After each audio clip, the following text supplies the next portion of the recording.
స్తుతికి పాత్రుడు, స్తోత్రార్హుడు, మనకు ఆరాధ దైవమైనటువంటి దేవుడు.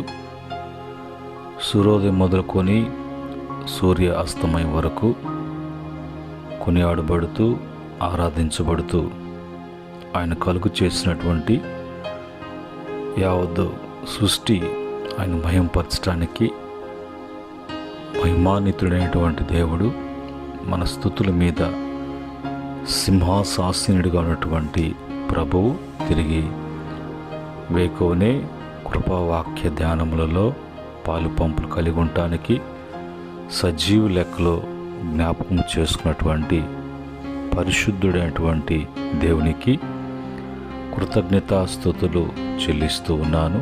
అలాగనే ప్రతిరోజు కూడా దేవుని యొక్క కృపావాక్యాన్ని వింటూ బలపడుతూ స్థిరపరచబడుతున్న బిడ్డలకు ప్రభు పేరిట వందనములు, ప్రభు పేరిట శుభములు తెలియజేస్తూ ఉన్నాను. ప్రియమైన దేవుని బిడ్డలారా, ఈ సమయంలో దేవుని యొక్క వాక్యమును చదువుకొని ప్రార్థనాపూర్వకంగా వాక్యమును ధ్యానం చేద్దాం. ఇక్కడ రాయబడినటువంటి మాటలు మనం చదవబోతున్నాం. 1 పేతురు పత్రిక 3వ అధ్యాయము 12వ వచనములో ఉన్నటువంటి మాటని మనము చదువుకుందాం. ప్రభు కనులు నీతిమంతుల మీదను, ఆయన చెవులు వారి ప్రార్థనల వైపును ఉన్నవి, కానీ ప్రభు ముఖము కీడు చేయు వారికి విరోధముగా ఉన్నవి. మా ప్రేమగల ప్రియ పరలోకపు తండ్రి, ఉదయకాలం ముందు మీ మాటలు మేము చదువుకున్నాం. మేమంతా కూడా మీ సన్నిధిలో ఉన్నాం ప్రభు.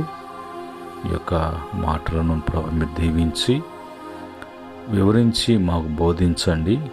మంచి బోధకుడిగా, మంచి ఉపదేశకుడిగా తండ్రి కార్యం జరిగించమని, ఈ యొక్క మాటలు అనేక మందికి దీవెనకరంగా మార్చమని యేసుక్రీస్తు నామములో అడిగి వేడుకుంటున్నాము తండ్రి, ఆమేన్. ప్రియమైన దేవుని బిడ్డలారా, చదువుకున్నటువంటి మాటలలో ప్రభు ఎప్పుడు కూడా ఆయన కళ్ళు భూసంచారము చేస్తూ నీతిమంతులైనటువంటి తన బిడ్డలుగా ఉన్నటువంటి వారి మీదే ఆయన యొక్క దృష్టి నిలిపి వారి జీవితాలలో జరగవలసినటువంటి కార్యములన్నింటినీ కూడా ప్రభు జరిగిస్తూ ఉన్నారు. అలాగనే ఆయన యొక్క చెవులు కూడా మరి వాళ్ళ యొక్క ప్రార్థనల వైపే ఆయన చెవులు కూడా ఉంటాయని, ఆ తర్వాత ప్రభు యొక్క ముఖము కీడు చేసేటువంటి వారికి విరోధముగా ఉంటుంది. వారిని చూడటం కానీ, వారి యొక్క జీవితాలలో మేలు చేయటం కానీ జరగదు. కారణం, వారు కీడు చేస్తూ ఉన్నారు, వారు కీడులో ఉన్నారు. కాబట్టి వారి జీవితాలలో దేవుని వలన ఏమి ఆశించినా కూడా వారికి లభించదు అనే విషయాన్ని ఈ మాటల నుంచి మనం తెలుసుకుంటూ ఉన్నాం.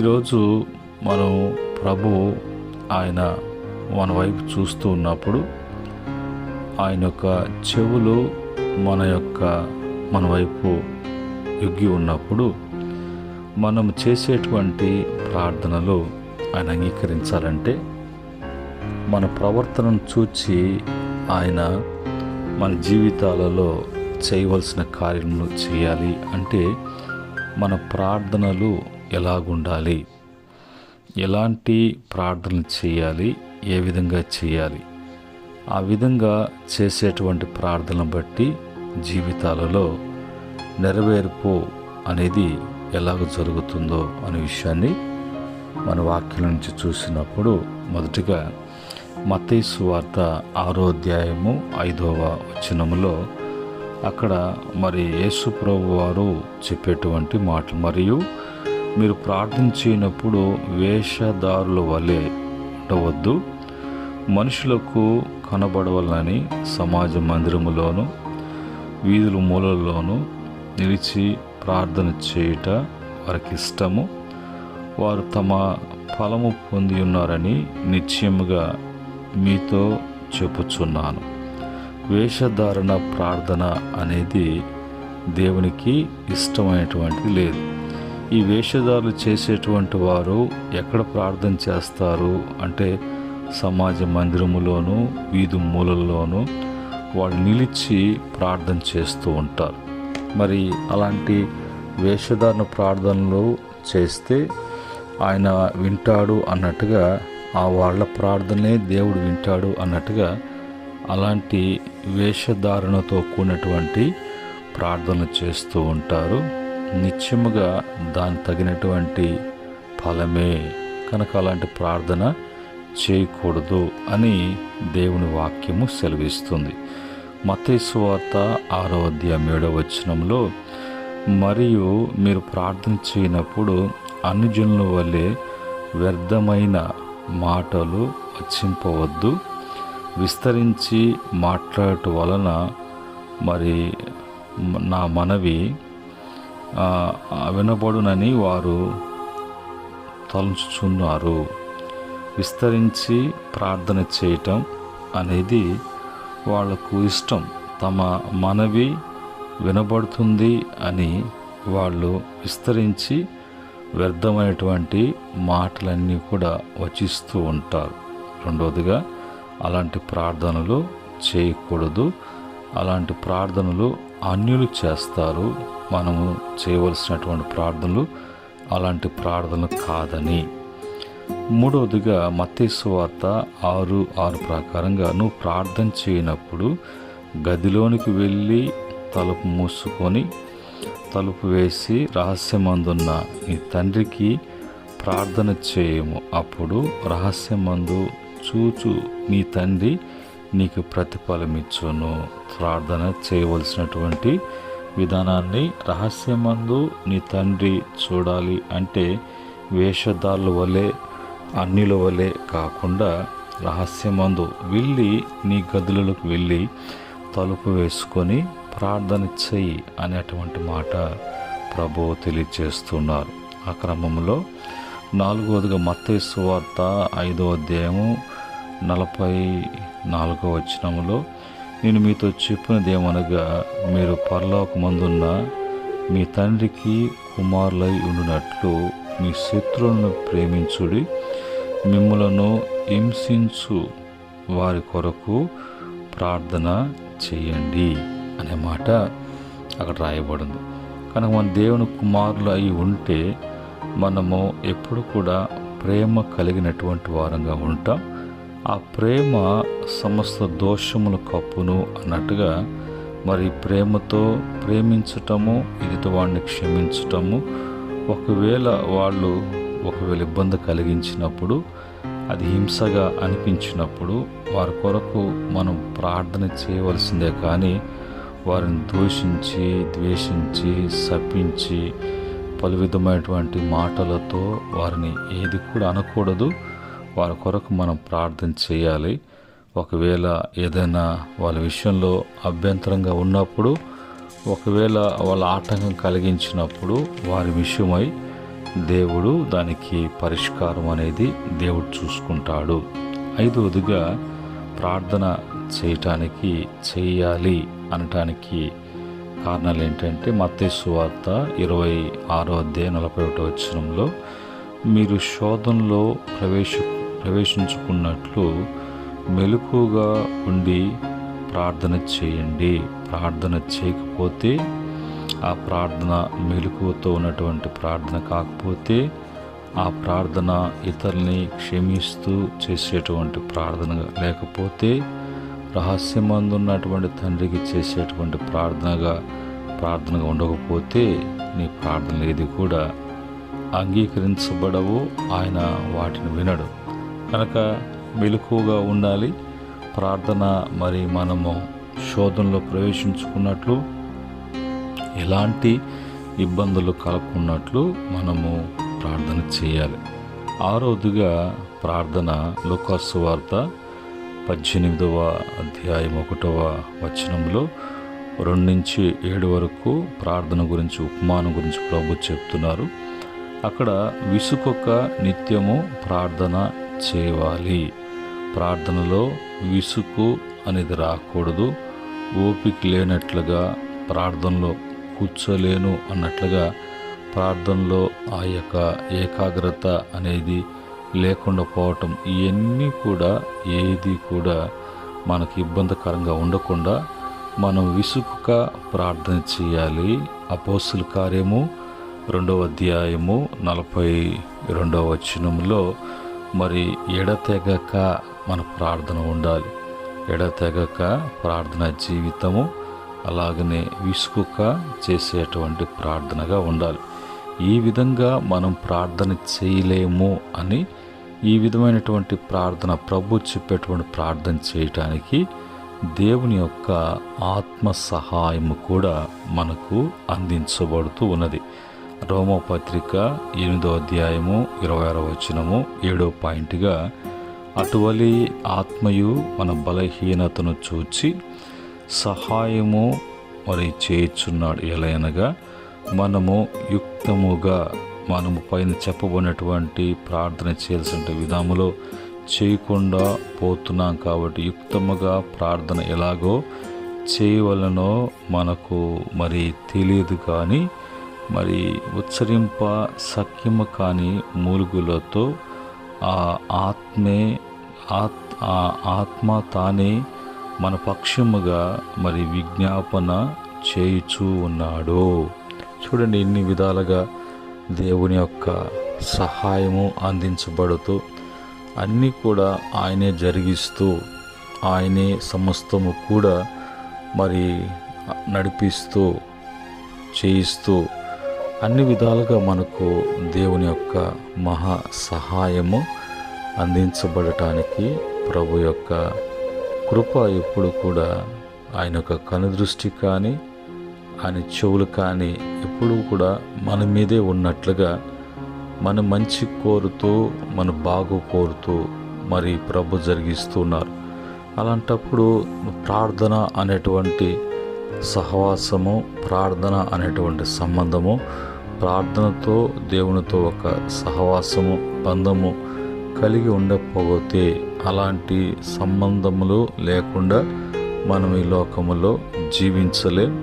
వెంటనే లేనటువంటి వారి జీవితాలలో, కుటుంబాలలో సాతాను యొక్క అలజడులను మరి చెలరేగుతూ వాడు ఆటంకకరముగా, అభ్యంతరకరముగా అన్ని విధములలో మనం శోధనలు అనుభవించేటట్లుగా, హింసలు పొందేటట్లుగా మనం టోటల్గా మన ప్రార్థనా జీవితాన్ని వాడు మరి పర్థము లేకుండా అల్లరి చిల్లరగా చేసి ప్రార్థన అనే విలువ లేకుండా చేస్తాడు. కాబట్టి మన జీవితంలో ప్రార్థన ఎంతో ప్రాముఖ్యమైనటువంటిది. అది ఎలాగ చేయాలి అనేది 7 మాటలలో మనం చెప్పుకున్నాం. మరి ఏమని ప్రార్థన చేయాలి దేవునికి అన్నప్పుడు ఆదికాండము 32వ అధ్యాయము 26వ వచనం ప్రకారముగా ఆస్వాదించుము అని మనం ప్రార్థన చేయాలి. అక్కడ యాకోబు సందర్భము, యాకోబు ఎన్నో ప్రయత్నాలు చేశాడు. చివరికి ఏ ప్రయత్నంలో కూడా అతను విజయం పొందినట్లుగా ఆ ప్రయత్నములో ఒకవేళ అతనికి రాబడి వచ్చినా, అందులో అతను అనుకున్నది కనిపించినా అది ఏది కూడా తన జీవితానికి సరిపోనిది, సంతోషాన్ని ఇవ్వనిది, పైగా అందును బట్టి ప్రాణభయము, మరణ భయముతో జీవించాల్సినటువంటి పరిస్థితి కలిగింది. కనుక అతను అర్థం చేసుకొని వాటన్నిటిని బట్టి కాదు, కానీ నేను ఉండాలి, బాగుపడాలి అంటే దేవుని యొక్క ఆశీర్వాదము నా మీద ఉండాలి అన్నట్టుగా మరి అతను ప్రార్థన చేశాడు. మనము కూడా ఆస్వాదించు ప్రభు అని మనం ప్రార్థన చేయాలి. రెండవదిగా 119వ కీర్తన 18వ చరణం ప్రకారంగా, నేను నీ ధర్మశాస్త్రం నందు ఆశ్చర్యకరమైనటువంటి సంగతులను చూచున్నట్లు నా కనులు తెరువమని ప్రార్థన చేయాలి. మనము వాక్యం చదువుతూ ఉన్నాం. దేవుడిచ్చినటువంటి ధర్మశాస్త్రాన్ని మనము చదువుతూ ఉన్నాం. అర్థము కాకుండా మరి అవగాహన కాకున్నటువంటి పరిస్థితి, మరి అనేక సందర్భాలలో కష్టపడుతూ ఉన్నటువంటి పరిస్థితులు ఉంటాయి. అయితే ప్రభుకు మనం ప్రార్థన చేసేటప్పుడు, ప్రభువా అవన్నీ కూడా నాకు అర్థం కావాలి, నా యొక్క మనోనేత్రములను ఆత్మీయ నేత్రం తెరువము, అవన్నీ కూడా నీ యొక్క ఆశ్చర్యకరమైనటువంటి కార్యాలు, ఆ మంచి కార్యాలు మాకు తెలియపరచండి అని ధర్మశాస్త్రాన్ని బట్టి, దేవుని కార్యాలను బట్టి మన కళ్ళు తెరవబడాలి. అవన్నీ కూడా మనం చదవాలి, అర్థం కావాలి, అన్వయించుకోవాలి, అనుసరించే విధముగా మనం ప్రార్థన చేయాలి. మూడవదిగా మరి యాకోబు పత్రిక 1 ప్రకారముగా జ్ఞానము దయచేయమని ప్రభువుకు ప్రార్థన చేయాలి. మనకు ప్రతి విషయంలో కూడా జ్ఞానము అనేది ఎంతో అవసరం. జ్ఞానము కావాలి, జ్ఞానం కలిగి ఉండాలని సామెతల గ్రంథములో జ్ఞానమును గురించి వాక్యము ఘోషిస్తూ ఉన్నట్లుగా మనం చూస్తూ ఉన్నాం. కనుక ప్రార్థన ఆ విధంగా చేయాలి. నాలుగవదిగా యాకోబు పత్రిక 5వ అధ్యాయం 14-15 వచనం ప్రకారంగా స్వస్థపరచమని ప్రార్థన చేయాలి. దైవిక స్వస్థతలో ఎవరైతే ఉంటారో వారందరూ కూడా మరి ఎన్ని వాతావరణ మార్పులు వచ్చినా కూడా దైవిక స్వస్థతను బట్టి ఎప్పుడు కూడా మనము ఆరోగ్యం కలిగినటువంటి వారంగా ఉంటాం. 5వదిగా కీర్తన 119వ కీర్తన 37వ చరణంలో చెడ్డవాటిని చూడకుండా నా కళ్ళు త్రిప్పివేయమని ప్రార్థన చేయవలను. చెడ్డవాటిని చూడటం కానీ, వినటం కానీ, మాట్లాడటం కానీ చేయకూడదు. మనము దేవుని యొక్క పరిశుద్ధులముగా చేయబడినటువంటి బిడ్డలం కాబట్టి వాటికి ఎప్పుడు కూడా మనము దూరంగా ఉండాలి. 6వదిగా మరి 119వ కీర్తన 37వ చరణములో నీ మార్గముల్లో నడుచుకున్నటకు నన్ను బ్రతికింపుము అని ప్రార్థన చేయాలి. మనము ఈ లోకములో నడవలసినటువంటి మార్గము ఆయన మార్గము కాకుండా మనము మరి వేరొక మార్గము మనం ఎన్నుకోకూడదు. అది మనకి ఇష్టమైన మార్గం కాదు, దేవుని చిత్తానుసారమైనటువంటి మార్గంగా ఉన్నప్పుడే మనము మరి ఆ మార్గంలో వర్ధిల్లుతాం. కాబట్టి ఆయన మార్గములో నడుచుకున్నటకు నన్ను బ్రతికించుము అనేటువంటి ప్రార్థన చేయాలి. 7వదిగా మరి కీర్తన 19వ కీర్తన 13వ చరణములో పాపము నుండి తప్పించుము అని ప్రార్థించాలి.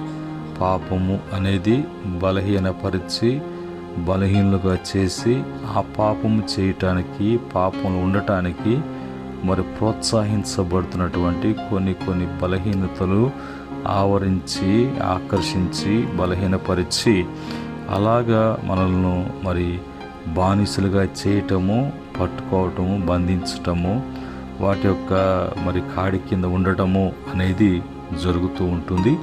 అవి ఏవి కూడా నేను వాటి జోలికి పోకుండా వాటి నుంచి నన్ను తప్పించు ప్రభు అనేటువంటి ప్రార్థన మనం చేస్తూ ఉండాలి. అలాగా ప్రార్థన చేసి వారి జీవితాలలో ఘన విజయములు పొందినటువంటి వారు ప్రార్థన పరులుగాను, ప్రార్థన భక్తులుగాను బైబిల్లో ఉన్నారు. ఇస్సాకు మరి చేశాడు. 25వ ఆదికాండం 25-21 ప్రకారంగా తనకున్నటువంటి ఒక ఇబ్బంది, సంతానం, గర్భఫలం, వెంటనే ప్రభు ఆ ప్రార్థన విన్నారు, కార్యం. మోషే ఇశ్రాయేలు పక్షముగా ప్రార్థన చేశాడు. తాపకరమైనటువంటి ఆ పాముల యొక్క బెడద నుంచి సంఖ్యాకాండం 21 ప్రకారంగా ప్రభు ఆ ప్రార్థనలకు ఇచ్చారు. అన్న సంతాన విషయంలో ప్రభు సన్నిధికి వచ్చి తన హృదయాన్ని కుమ్మరించింది. 1 సమూయేలు గ్రంథము 1:11 ప్రకారంగా ఆ ప్రార్థన ప్రభు విని కార్యం జరిగించారు. సమూయేలు ప్రార్థన చేశాడు, ఇశ్రాయేలు పక్షంగా ప్రభు విని కార్యాలు జరిగించాడు. 1 సమూయేలు గ్రంథము 12:23 ప్రకారంగా దావీదు కూడా మరి ప్రభు సన్నిధిలో ప్రార్థన చేసినప్పుడు ఆ ప్రార్థన ప్రభు విన్నట్టుగా మరి 2 సమూయేలు గ్రంథం 22:7 ప్రకారంగా ఏలియా ప్రార్థన చేశాడు. 1 రాజుల గ్రంథం 17:22 ప్రకారంగా మరి వెంటనే ప్రభు మరి ఆకాశం నుంచి అగ్ని కురిపించడం, అగ్ని దిగి రావటం కానీ, ఆకాశమందు వర్షాన్ని మరి ఆపడం కానీ మరి చేసేటువంటి ప్రార్థనను బట్టి ప్రభు కార్యం జరిగించాడు. యోబు జీవితంలో తన స్నేహితుల పక్షంగా ప్రార్థన చేసినప్పుడు దేవుడు అంగీకరించాడు. ఆ క్రమంలో యోబును రెండింతలుగా ఆస్వాదించాడు. ఆ ప్రార్థన జీవితాన్ని బట్టి మరి యోబు గ్రంథం 42:10 ప్రకారంగా ఆ విధంగా ప్రభు చేశారు. దానియేలు ప్రార్థన చేసినప్పుడు దేవుడు బబులోను సామ్రాజ్యంలో అంతటిని కూడా ప్రభు కాపాడుతూ మరి శత్రువుల యొక్క బెడద లేకుండా అన్నిట్లో కూడా విజయం ఇస్తూ వచ్చారు. అది రాజు అనుకున్నాడు, నెబుకద్నెజరు రాజు నా వలన నేను అనుకున్నాడు. కానీ అతనికి బుద్ధి వచ్చినప్పుడు, జంతు స్వభావంలోకి వెళ్ళి బయటకు వచ్చినప్పుడు అతనికి అర్థమైంది దేవుడు ఎలాంటి వాడో, దేవుని యొక్క ప్రభావం ఎలాగుంటుందో, దేవుని వలన నా జీవితంలో అనేది అర్థం చేసుకున్నాడు. దానికి దైవ సేవకురైనటువంటి దానియేలు గారు ప్రార్థన అనేది అతనికి అర్థమైంది.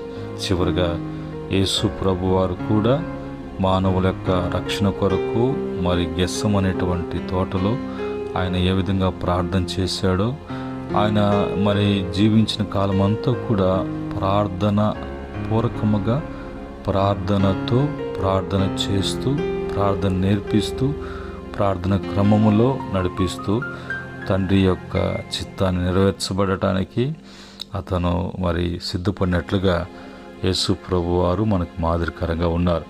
అందుకని మత్తయి సువార్తలో ప్రభు వారికి ప్రార్థన నేర్పించినటువంటి సందర్భం మత్తయి సువార్త 6:9 వరకు ఉన్నటువంటి వచనాలలో ప్రభు అక్కడ పరలోక ప్రార్థనని మరి వాళ్ళకి నేర్పిస్తున్నట్లుగా అక్కడ ఒక సందర్భాన్ని, మీ రుణస్తులు మీరు క్షమించున్న ప్రకారంగా మీ రుణములు క్షమించబడతాయి, మీరు క్షమించకపోతే మీరు కూడా క్షమించబడరు అనేటువంటి మాటని ప్రభు శిష్యులకు ఆ ప్రార్థన నేర్పిస్తారు.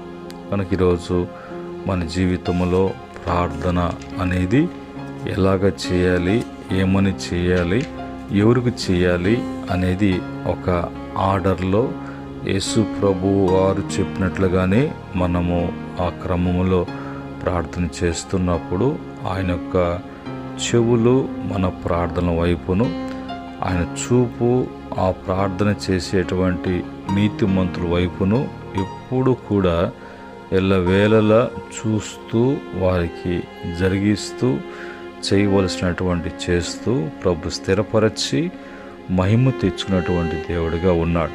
ఇటు సహాయము, ఇటు క్రమము ప్రతి బిడ్డకు కూడా పరిశుద్ధాత్మ దేవుడు నేర్పించి నడిపించి ఆయన మాత్రమే మహిమకు మరి మహిమ కలుగునట్లుగా మహిమకు పాత్రుడిగా ఆయనను మనం ప్రార్థన చేద్దాం. అటు సహాయము ప్రభు అందించునుగాక. ఆమేన్. పరిశుద్ధుడా, మహోన్నతుడా, కృపా సత్య సంపూర్ణుడుగా ఈ లోకానికి వచ్చి మాకు తెలియచేసినటువంటి ప్రతి మాటను బట్టి స్తుతిస్తున్నాం. ఈరోజు ప్రార్థన గురించి తెలియచేశారు. వింటున్న బిడ్డలను దీవించండి ప్రభు. వారి జీవితాలలో మంచి చేయండి. వారి జీవితాల్లో నేర్చుకుంటుండగా, ఆ క్రమంలో నడుచుకుంటుండగా సహాయం చేయమని, బలపరచమని, ఈ దిన బిడ్డల యొక్క ప్రయత్నాల్లో మీ యొక్క తోడు ఉంచి కార్యం జరిగించమని యేసుక్రీస్తు యొక్క ప్రశస్తమైనటువంటి నామములో అడిగి వేడుకుంటున్నాము తండ్రి. ఆమేన్. పరమ తండ్రి దేవుని ప్రేమ, కుమారుని కృప, పరిశుద్ధాత్మ యొక్క సహవాసం ఈ మాటలు వింటూ అనుసరిస్తున్న బిడ్డలకును సకల పరిశుద్ధులకును ఆయన దాసులకును సదా తోడే ఉండి నడిపించునుగాక. ఆమేన్. దేవుడు మిమ్ములను మీ కుటుంబాలను దీవించి ఆస్వాదించునుగాక. ఆమేన్.